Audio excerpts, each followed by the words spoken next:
बिस्मिल्लाहिर्रहमानिर्रहीम। अस्सलाम वालेकुम। क्यूज टू न्यूज़ के साथ मैं हूं सना हुसैन। चलते हैं खबरों की जानिब। पाकिस्तान आर्मी टीम स्पिरिट मुकाबले फील्ड मार्शल के शुरका की जंगी पेशेवराना महारत की तारीफ। 9वीं international Pakistan army team spirit मुकाबले खारिया में इख्तिताम पजीर हो गए।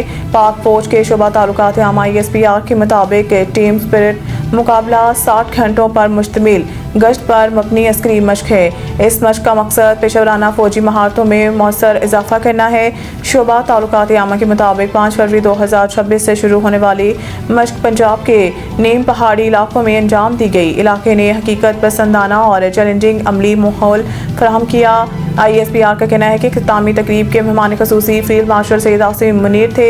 मश्क में शरीक टीमों के दरमियान जदीद ख्यालात और हरबी तजुर्बात का तबादला किया गया। मश्क में बेहतरीन अस्करी तरीक़ाकार से बाहमी सीखने के मौके फराहम किए गए। इख्तितामी तकरीब से खिताब में आर्मी चीफ ने तमाम टीमों को खराज तहसीन पेश करते हुए शुरका की आला पेशेवराना महारत को सराहा और टीमों की जिस्मानी और जहनी बर्दाश्त की भरपूर तारीफ की। Advocate Salman Safdar friend of the court मुकर्रर। इमरान खान की जेल में हालत की रिपोर्ट दी सुप्रीम कोर्ट। बानी PTI इमरान खान से इनके वकला की मुलाकात के मामले पर आज भी सुप्रीम कोर्ट में समाअत हुई, जो चीफ जस्टिस याहिया अफरीदी और जस्टिस शाहिद बिलाल हसन पर मुश्तमिल 2 रुकनी बेंच ने की। वाज़ेह रहे कि गुज़िश्ता रोज़ समाअत पर अदालत ने बानी PTI जेल में हालत जार के बारे में रिपोर्ट मांगी थी। अदालत ने करार दिया था कि केस के काबिल समाअत होने के बारे में दूसरे फरीक को सुने बगैर ऑर्डर नहीं दिया जा सकता। आज समाअत का आगाज हुआ तो चीफ जस्टिस पाकिस्तान ने लतीफ़ खोसा को बात करने से रोक दिया। इस मौके पर अटॉर्नी जनरल मंसूर उस्मान अवान अदालत में पेश हुए और बताया कि 24 अगस्त 2023 के हुक्मनामे की रोशनी में हमने तहरीरी जवाब चैम्बर में जमा करा दिया था।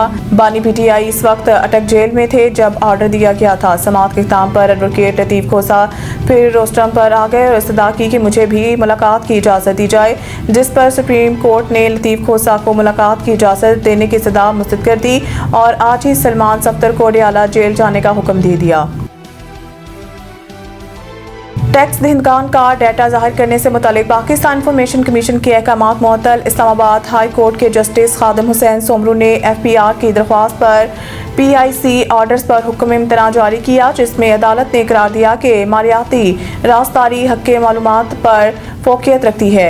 हक़ मालूमात एक्ट के तहत भी टैक्स रिकॉर्ड जाहिर नहीं किया जा सकता। वाज़ेह रहे कि FPR ने PIC की जानिब से टैक्स दहिंदगान का डाटा फराहम करने के ऑर्डर्स को चैलेंज किया था, जबकि पाकिस्तान इंफॉर्मेशन कमीशन ने इस सिलसिला में 8 जनवरी 2026 और 3 दिसंबर 2025 को अहकामात जारी किए थे। दौरान समाअत FPR की जानिब से सीनियर कानूनदान हाफिज एहसान खोखर एडवोकेट अदालत में पेश हुए और मौक़िफ़ अख्तियार किया कि इनकम टैक्स ऑर्डिनेंस की शक 216 दीगर तमाम कवानीन पर बिला दस्त टैक्स दहिंदगान के मालूमात अफशा करने पर मुकम्मल कानूनी पाबंदी है। बाद इस्लामाबाद हाई कोर्ट ने पाकिस्तान इंफॉर्मेशन कमीशन के अहकामात मुअत्तल करते हुए हुक्म इम्तना जारी कर दिया। वज़ीर आज़म का 2030 तक AI पर $1 अरब खर्च करने का ऐलान। इंडस AI वीक के इफ्तिताही तकरीब से खिताब में वज़ीर आज़म ने कहा है कि आज पाकिस्तान मसनूई ज़हानत के मैदान में दुनिया के शाना बशाना चलने के लिए पुरज़म और मुकम्मल तौर पर तैयार है। उन्होंने कहा है कि AI के फ़वाइद और चैलेंजेस दोनों हैं। नौजवानों को जदीद इल्म और महारतों से आरास्ता करना वक्त की ज़रूरत है। वज़ीर आज़म का कहना था कि लैंड रिकॉर्ड में इस्लाहात से करप्शन का खात्मा मुमकिन होगा। ज़मीन के रिकॉर्ड की शफाफियत को यकीनी बनाया गया। मनसूबे के ज़रिए रेवेन्यू अफसरान की बदनवानी को ख़त्म किया गया। मज़ीद न्यूज़ अपडेट के लिए देखते रहें cues to news. Saeed international हस्पताल, मेयारी इलाज, जदीद सहूलियात और बेहतरीन निगहदाश्त सब एक ही जगह। Saeed international hospital, modern, affordable, compassionate health care in the heart of G11 Islamabad. 0331 111 0675।